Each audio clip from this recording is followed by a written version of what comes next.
Good morning dear student, welcome to you biology Sonali. तो आज हम देखेंगे endocrine system.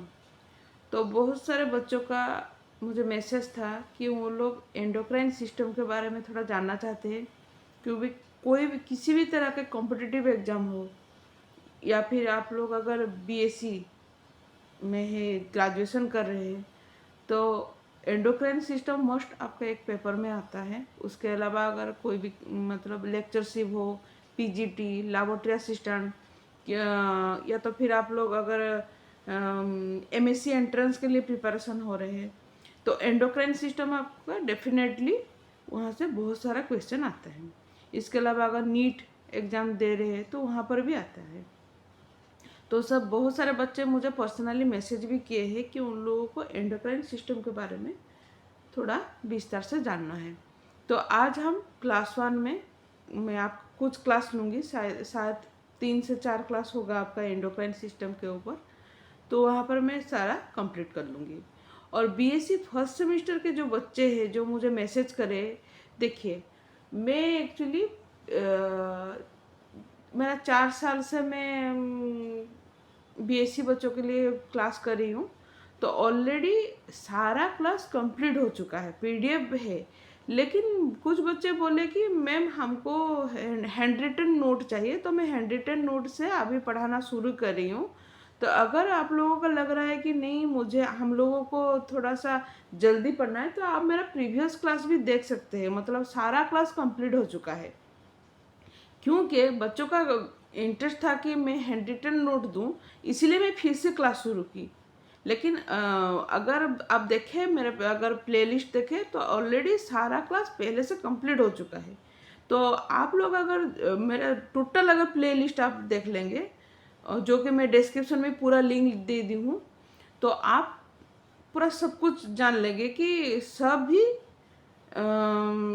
Class already complete हुआ है। तो आप वहाँ प्रीवियस क्लास भी सब देख सकते हैं, तो कोई प्रॉब्लम नहीं है, ठीक है। और जो बच्चे चाहते हैं कि नहीं हमें हैंड रिटन नोट चाहिए, तो वो लोग अभी मेरे साथ जो नया क्लास है, नया क्लास में आप ज्वाइन कर सकते हैं और उसमें क्लास करेंगे। मैं हैंड रिटन नोट भी आपको टेलीग्राम चैनल में भी शेयर करती हूँ।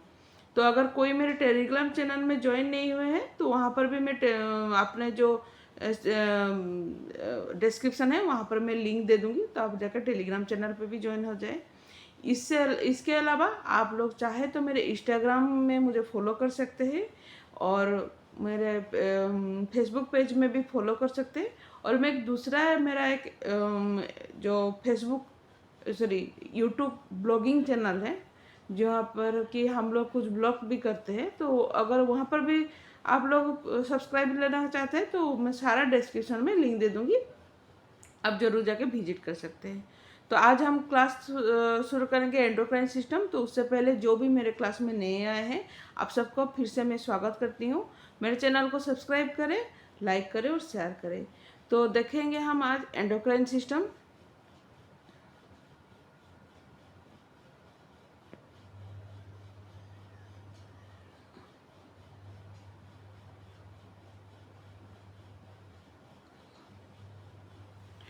तो देखिए, the endocrine system, the endocrine system is a control system of ductless gland that secrete chemical messenger called hormone that circulate within the body via the blood stream to affect distant organ। तो endocrine system क्या है? तो सबसे पहले हम लोग पता है कि हमको जो आपका जो ग्लैंड है वो 3 तरह का होता है। एक है एंडोक्राइन सिस्टम, एंडोक्राइन ग्लैंड, एक है एक्सोक्राइन ग्लैंड और एक है मिक्स्ड ग्लैंड। तो एंडोक्राइन ग्लैंड जो होता है तो वहाँ से बेसिकली हार्मोनी सिक्रीशन होता है और वो डक्टलेस ग्लैंड होता है। लेकिन अगर हम देखें कि एक्सोक्राइन जो कि डक्ट ग्लैंड होता है, और मिक्स्ड ग्लैंड जहाँ पर कि डक्टलेस ग्लैंड भी रहता है और डक्ट ग्लैंड भी रहता है। तो ये आपको बेसिक आइडिया, ये आपको पहले से ही पता है, ठीक है। तो एंडोक्राइन सिस्टम क्या है? ये जो कि एक कंट्रोल सिस्टम है जो कि डक्टलेस ग्लैंड है, और ये क्या करता है, कुछ केमिकल्स मैसेंजर सीक्रेट करता है और उसका कुछ टारगेट ग्लैंड होता है। ठीक है, उसका कुछ टारगेट ग्लैंड होता है जो ग्लैंड के ऊपर वो कुछ भी अफेक्ट करते हैं, या फिर कोई भी उसका अगर वो ऑर्गन का अगर किसी भी तरह का फंक्शन है, वो फंक्शन को ये लोग ठीक ठाक करते हैं। ठीक है, जैसे कि हमें पता है कि हम लोगों का गोनाड है, गोनाड में क्या होता है, gonad male gonadal system, female gonadal system. तो वहाँ पर कुछ टारगेट उसका वो है, उसका टारगेट और ऑर्गन, वहाँ पर कुछ हार्मोन जाएंगे, वहाँ पर कुछ सिंथेसाइज, वहाँ पर जाकर वो लोग कुछ फंक्शन करेंगे, जिससे कि हम लोगों का जो सिंपल जो फिजियोलॉजिकल फंक्शन होता है वो फिजियोलॉजिकल फंक्शन होता है। इसीलिए आपका एंडोक्राइन सिस्टम बहुत इंपॉर्टेंट है, जहाँ से कि कुछ हार्मोन सिक्रीशन होते हैं, और वो हार्मोन हमारा जो ब्लड स्ट्रीम है, ठीक है, ब्लड के थ्रू वो लोग डिफरेंट टाइप के ऑर्गन को वो लोग टारगेट करते हैं। ठीक है, तो क्या करते हैं वो हम लोग बाद में डिस्कशन करेंगे और पता चलेगा। ठीक है, तो देखिए एंडोक्राइन, पैराक्राइन और ऑटोक्राइन सिग्नलिंग क्या है उसके बारे में हम देखते हैं। तो अभी मैं थोड़ा सा आपको आइडिया भी दे दिया। तो a chemical release by specialized group of cell into the circulation, एक मिनट, यहाँ से ठीक है।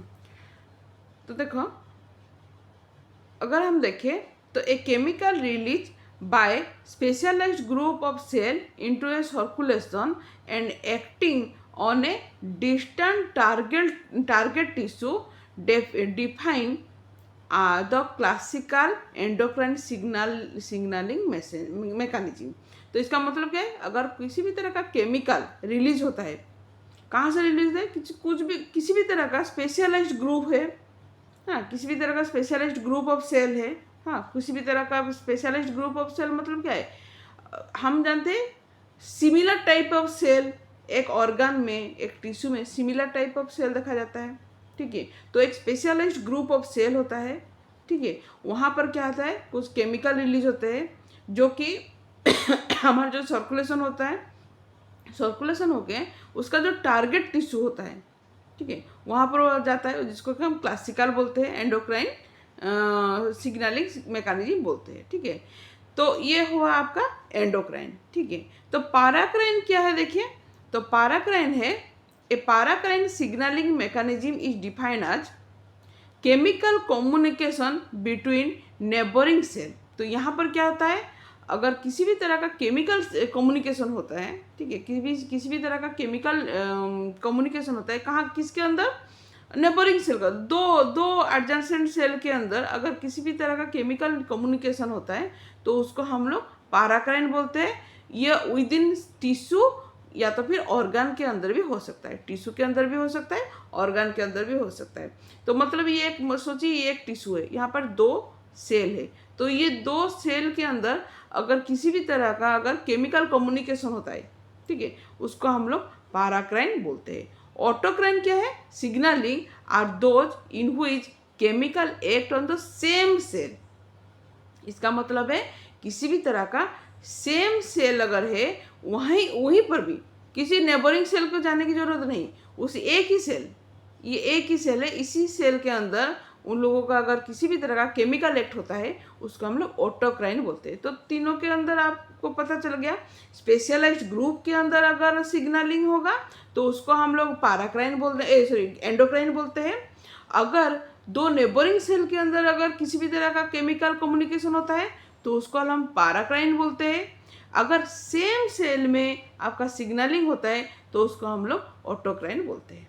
तो ये हो गया उसका डिफ्रेंशिएशन। ठीक है, फिर उसके बाद हम देखेंगे केमिकल क्लासिफिकेशन ऑफ हार्मोन।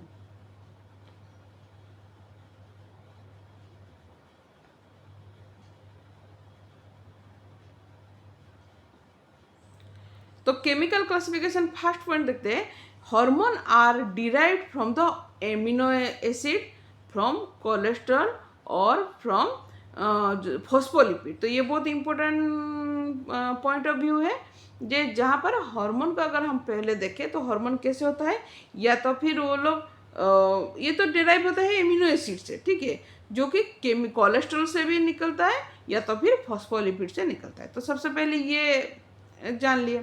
फिर उसके बाद देखिए by far of most numerous are the protein और peptide hormone ranging in size from just 3 to over 200 amino acid. ठीक है, तो ज़्यादातर क्या होता है, जो भी न्यूमेरस प्रोटीन है और पेप्टाइड हार्मोन है वो रेंजिंग, उसका साइज अगर हम लोग देखें तो जस्ट 3 से अगर शुरू करें, 3 से शुरू करें तो 200 या 200 तक एमिनो एसिड से ये लोग बंधे होते हैं। ठीक है, और 3 नंबर पॉइंट है देखिए the steroid hormone which include vitamin D. ठीक है, स्टेरॉयड हार्मोन में विटामिन डी है and those secreted by the adrenal cortex and gonad are derived from the cholesterol। तो जो भी आपका स्टेरॉयड हार्मोन है जहाँ पर कि आपका इंक्लूडिंग विटामिन डी, ठीक है, वो सब कुछ आपका कहाँ से सिक्रेशन होता है, एड्रेनल कॉर्टेक्स एंड गोनाड से। ठीक है, जो कि कोलेस्ट्रॉल से डिराइव होता है। ये कुछ बेसिक पॉइंट है, इसको याद रखिएगा। ठीक है, फिर उसके बाद देखिए 4th नंबर पॉइंट है देखिए the third group of hormone are those derived either tyrosine और ट्रिप्टोफान। तो ट्रिप्टोफान, टायरोसिन, ये सब क्या है, ये सब एक एमिनो एसिड है, हमको पता है। ठीक है, तो जो भी ट्रिप्टोफान हो या फिर थायरोसिन हो, टायरोसिन हार्मोन हो, एमिनो एसिड है, वहाँ से अगर किसी भी तरह का हार्मोन डिराइव होता है तो क्या होता है, वो थर्ड ग्रुप में जाता है और a signal tyrosine molecule yield the कहाँ से catecholamine, epinephrine, norepinephrine, the latter been both neurotransmitter and a hormone. ठीक है, अगर हम लोग ट्रिप्टोफान को देखें तो ये क्या है, प्रिकर्सर ऑफ सेरोटोनिन। अच्छा, प्रिकर्सर ऑफ वो सेरोटोनिन है एंड मेलाटोनिन सिंथेसिस। तो इसको तो कुछ बेसिक पॉइंट है, इसको थोड़ा याद रखिएगा। Finally hormone derived from the lipid and phospholipid include the major class of, किसको क्या यहाँ पर क्या होगा, योसो सानोइड इंक्लूडिंग क्या है, प्रोस्टाग्लैंडिन, प्रोस्टासाइक्लिन, थ्रोम्बोक्सिन और एक है ल्यूकोट्राइन्स। तो ये है, इसको थोड़ा सा अगर आप याद रखें, केमिकली क्लासीफाई अगर याद रखें तो बहुत बेटर होगा। ठीक है, तो थोड़ा सा मतलब पेचीदा चीज़ है लेकिन याद रखना पड़ेगा। ठीक है, अगर आपको कुछ अगर हायर एग्जाम के लिए तैयार हो रहे हैं तो इसको याद रखना पड़ेगा। ठीक है,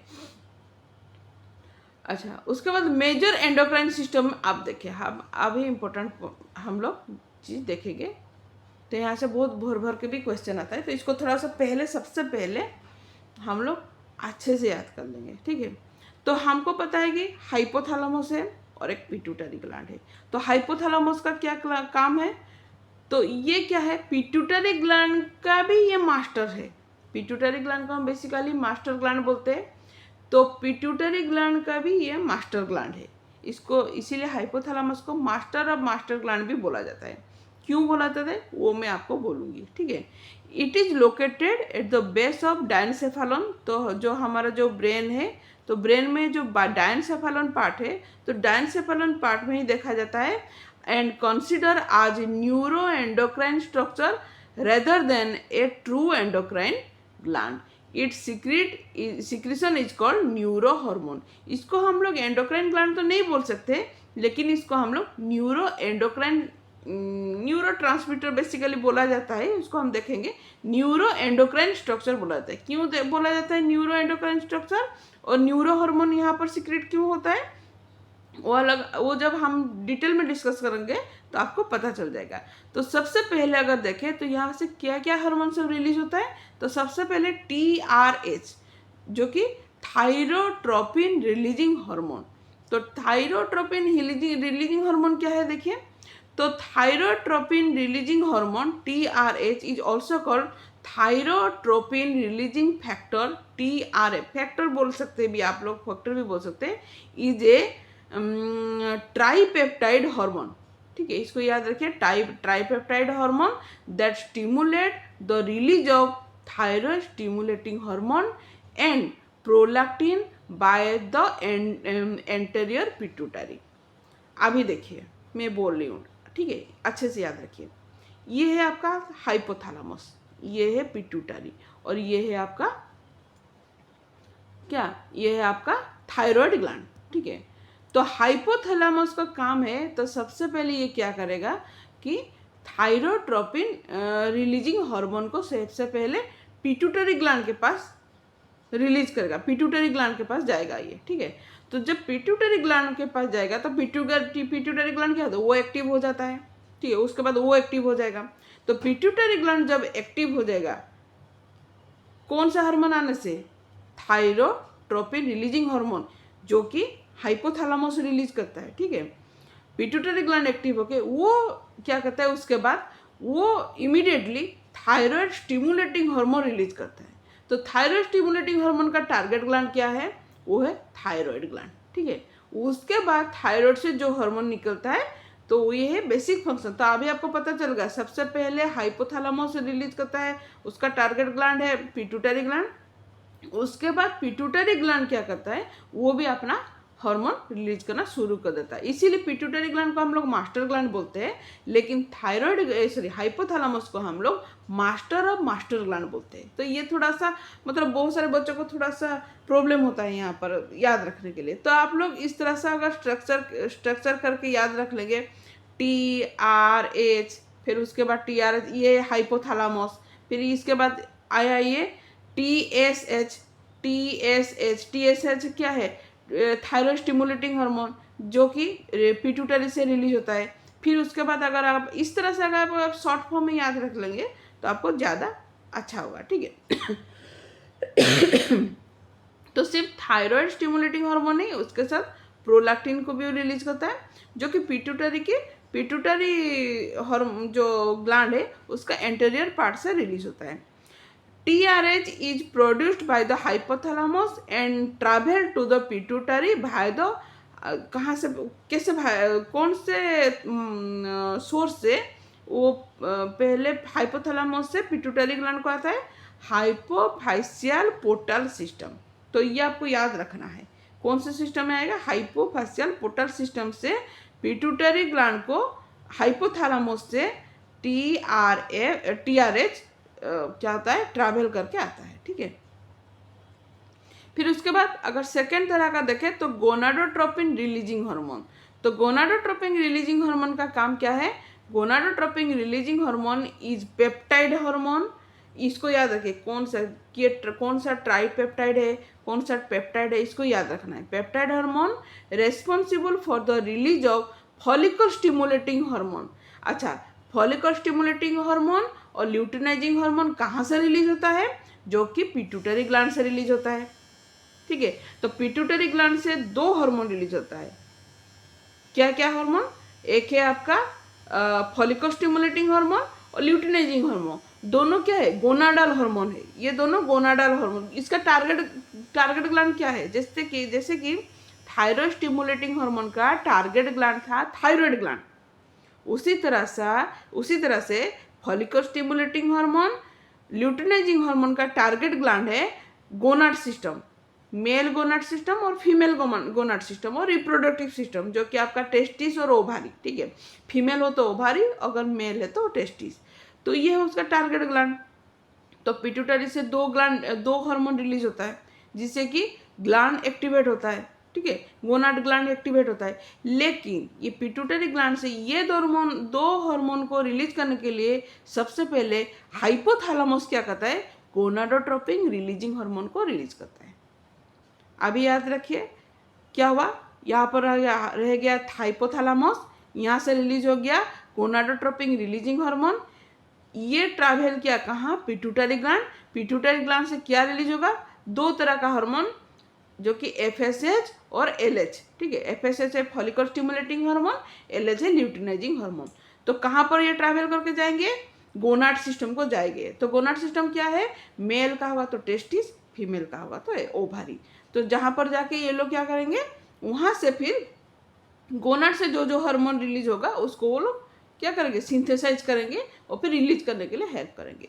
तो ये गोनाडोट्रोपिन रिलीजिंग हार्मोन। अगर थर्ड तरह का देखें तो ये है hormone growth hormone releasing hormone, ठीक, ग्रोथ हार्मोन रिलीजिंग हार्मोन, ठीक है।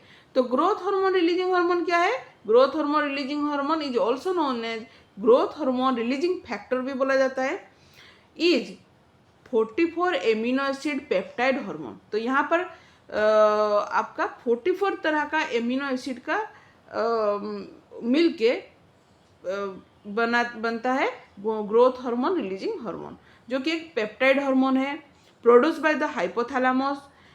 तो growth hormone releasing hormone is release from neurosecretory nerve terminals and is carried by the hypothalamo hypophyseal portal circulation to the anterior pituitary gland। तो ये pituitary gland को आ गया, फिर वहां से क्या होगा, where it stimulate the growth hormone secrete। तो यहाँ पर क्या है, GHRH also stimulate the production of the growth hormone.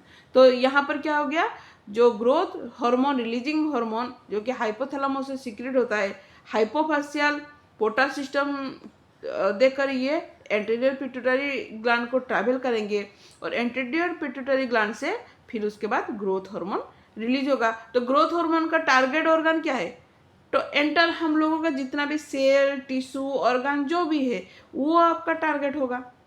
यहाँ पर क्या टारगेट होगा, तो ऑल ओवर द बॉडी आपका टारगेट होगा, क्योंकि हमारे जो सेल टिश्यू ऑर्गन सब कुछ को ग्रो करना होता है, उसको क्या होता है, उसको हम लोग बोले तो अगर देखा जाए तो ग्रोथ होना जरूरी है।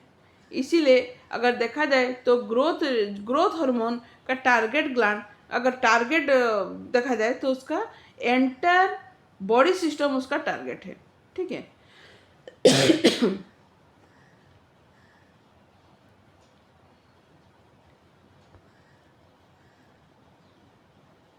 अच्छा, the action of growth hormone releasing hormone are opposed by another hypothalamic hormone जिसको somatostatin also known as growth hormone inhibiting hormone. क्यों बोला जाता है मैं बोलूँगी, ठीक है। ग्रोथ हार्मोन इनहिबिटिंग हार्मोन का काम है जो ग्रोथ हार्मोन रिलीजिंग हार्मोन को वो स्टॉप करेगा, क्योंकि अगर सिर्फ ग्रोथ हार्मोन रिलीजिंग हार्मोन अगर रिलीज हुआ, अगर हमेशा ही रिलीज होता रहेगा तो हम लोग कहीं पर स्टॉप नहीं होंगे, सीधा एकदम मतलब पेट से भी बड़ा हो जाएगा, ठीक है। हमारा बॉडी हम लोगों का जो बॉडी सिस्टम है वो कहीं पर स्टॉप नहीं होगा, तो उसको स्टॉप करना तो जरूरी है ना। तो स्टॉप करने के लिए यहाँ पर इनहिबिशन चेक करने के लिए यहाँ पर क्या होता है, दूसरे टाइप का एक हार्मोन रिलीज होता है जिसको हम लोग सोमाटोस्टैटिन हार्मोन बोलते हैं या तो फिर ग्रोथ हार्मोन इनहिबिटिंग हार्मोन बोलते हैं।